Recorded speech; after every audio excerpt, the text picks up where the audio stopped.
No, meillä on tämmöinen niin sanottu yleishaku 3 kertaa vuodessa. Marraskuussa haetaan tammi-toukokuun lomille.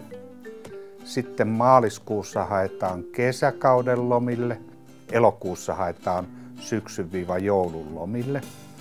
Ja hakea voi siis netin kautta, hyvinvointilomat.fi-sivujen kautta, tai sitten tilaamalla täältä meidän toimistolta semmoisen paperisen hakukaavakkeen, niin lähetetään kaavake ja esite ja sitten palauttaa sen kaavakkeen tänne, niin se käsitellään täällä.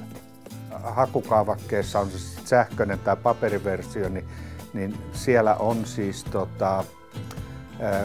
kohta, mihin he merkitsevät, että milloin ja mihin lomakohteeseen he haluaisivat lomalle.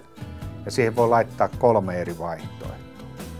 Ja jos se on vaan mahdollista, niin se kannattaa tehdä, koska hakemuksia tulee yleensä yli 2 kertaa niin paljon kuin voidaan loma myöntää. Kaikki hakemukset siis pisteytetään, on taloudelliset, terveydelliset ja sosiaaliset perusteet.